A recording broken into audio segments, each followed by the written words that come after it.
Hey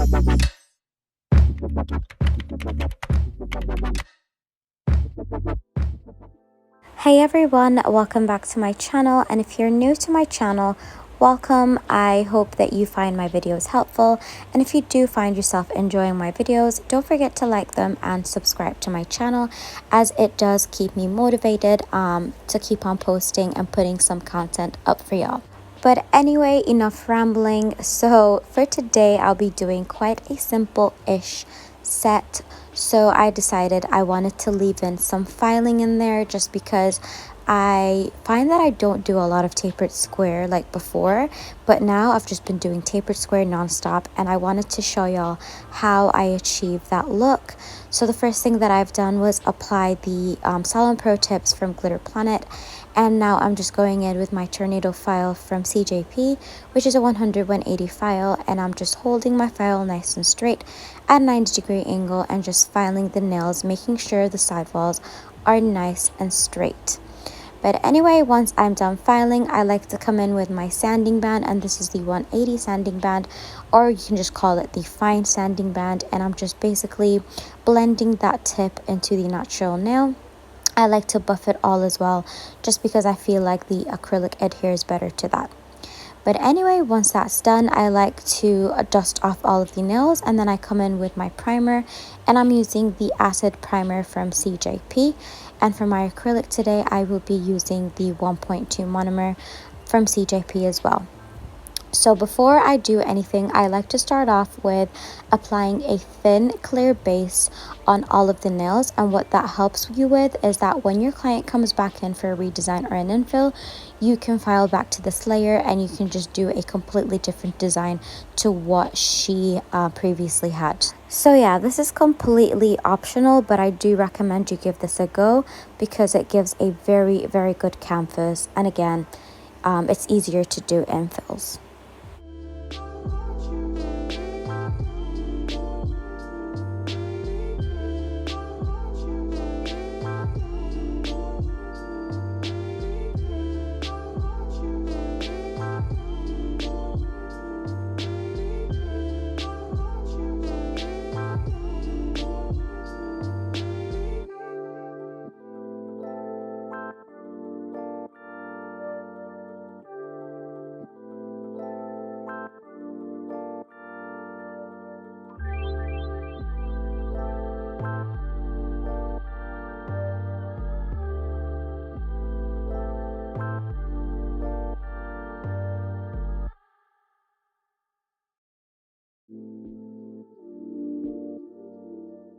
So I was actually debating whether I should keep the footage of me doing the thumb, but I was like, you know what, I just will leave it because I want to keep it real with y'all and show you how hard it is to actually get everything on camera.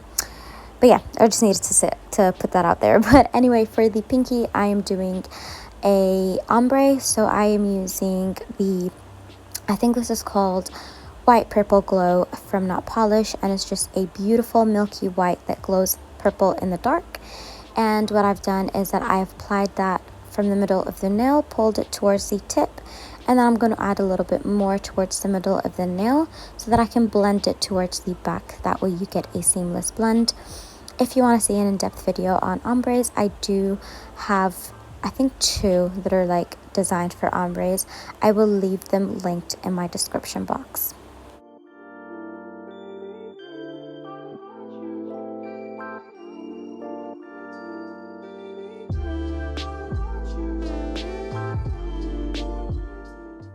For the middle finger, I'm going to be doing exactly the same color, so the White Purple Glow from Notpolish, and I'm just going to do a full nail using the 2-bead method.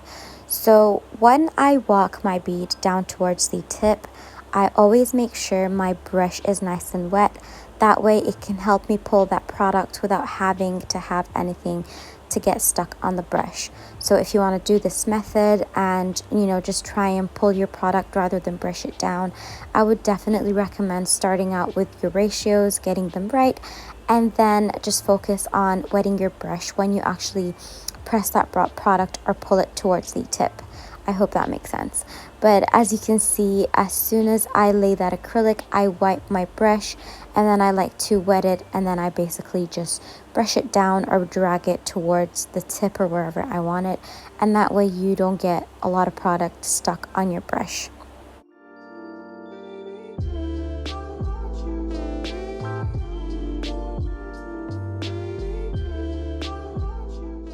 So for the index and the ring finger, I'm using Peach Sorbet from CJP, and I'm going to be doing a smile line or a cut design. I don't know which one. I don't know what is the appropriate term for it, because it is a smile line, but it's a V smile line. Let's just call it a V smile line. And I am basically just picking up quite big beads and just creating that V shape using my brush, the tip of my brush.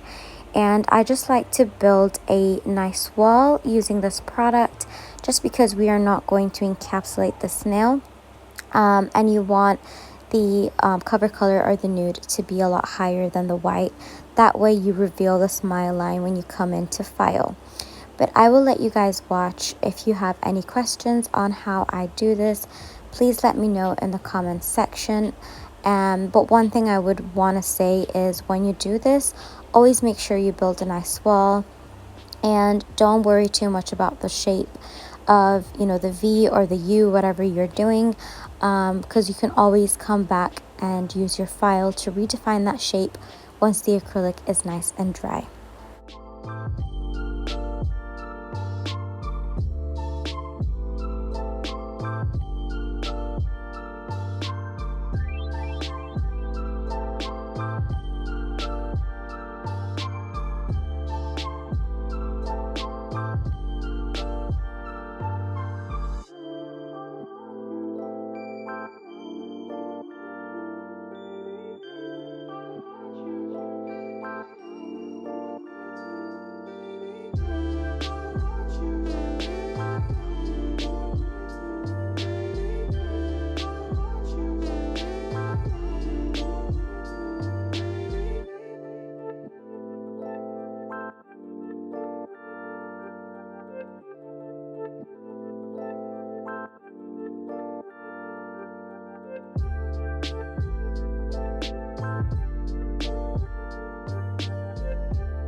So for the two ombre nails, I am coming in with Peach Sorbet and applying it closer to that cuticle area and just blending it towards that white. I did find that I applied it a little bit too high, so I come in with a second bead and then just drag it a little bit more towards that tip, if that makes sense. I just wanted that blend to be a lot more lower, if that makes sense. But yeah, when you do the ombres, you just want to keep on blending, not blending too much though. But when you lay the acrylic, you want to blend or brush the lower half of your bead, and that way you don't drag too much product. Because I find that if you just brush the entire color, so let's say I applied the bead and I just brushed it towards the tip, you're going to drag the whole color underneath. But as you can see right now, I am basically just applying the product and then brushing the lower half of that bead. So I'll be doing this again. I've applied it, neaten that up, and then just brushing the lower half of that bead.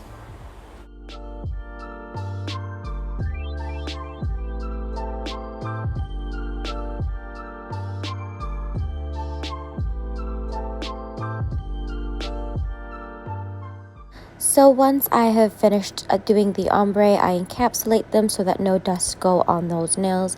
And then now I'm going in with my 180 hand file, and I'm just going to straighten out those lines, the V line, and making sure it looks nice and neat and that the point is central.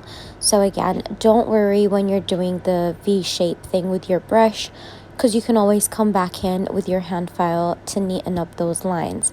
One thing I want to mention here is that I stained the nails with, I don't know what it is, like the bands of the file, so you'll be able to see like there's some patches of black on the nails, which were really annoying, but I wasn't expecting them to peek through the actual powder, and it did, but it wasn't too noticeable, so that was okay. But if you see that you get that on your nails, make sure you wipe them with acetone.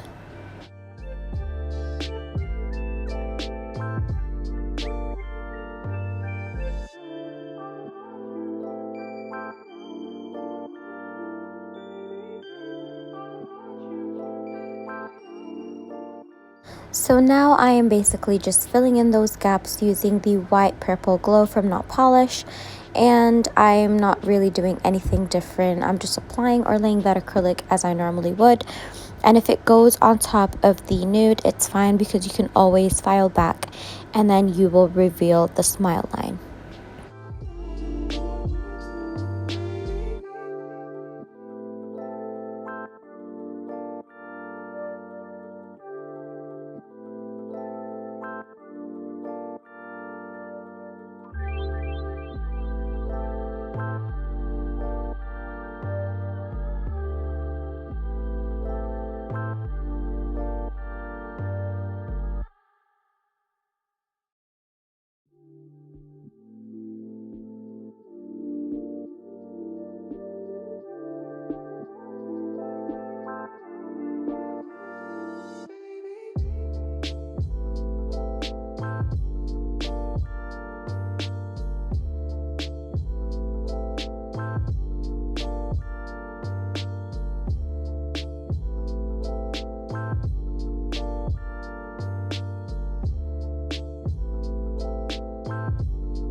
So once the nails are nice and dry, I come in with my hand file again, and I just reshape all of the nails to make sure I get that crisp look. You want to make sure you always come back to reshape your nails, because when you lay your acrylic, even if it's like as neat as possible, your shape is kind of going to get not ruined but like changed a little bit. So rather than the tips being really nice and crisp, they might go rounded off by the time you have finished laying the acrylic. So I highly recommend that you go in back with your hand file to reshape everything, and it also makes it a hell of a lot easier when you come in with your e-file, just because you already have that shape established, and it will just make the process 100 times easier for you.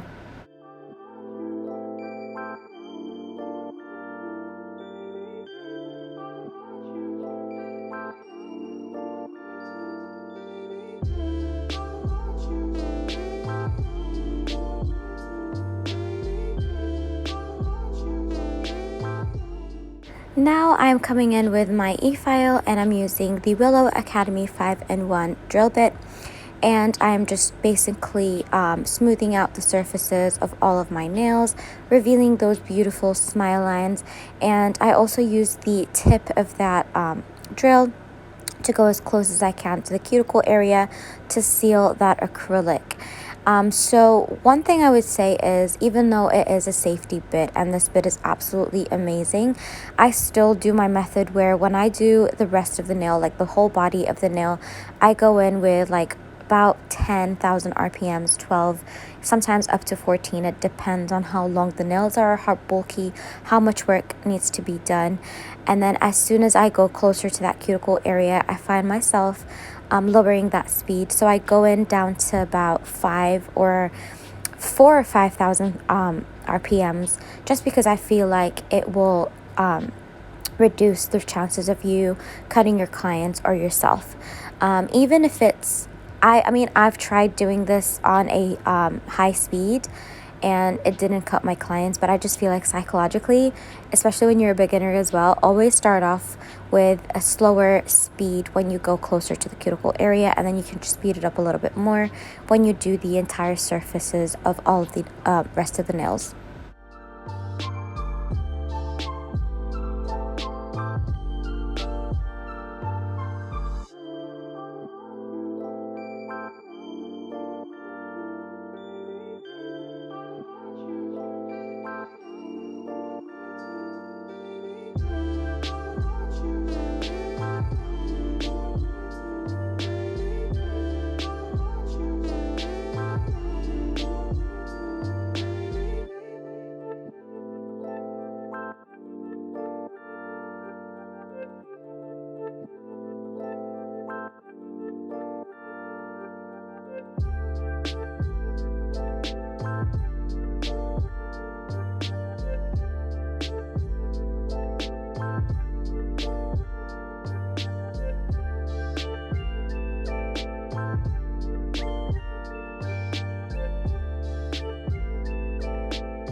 So this is the final look, you guys. I really hope you guys enjoyed this video.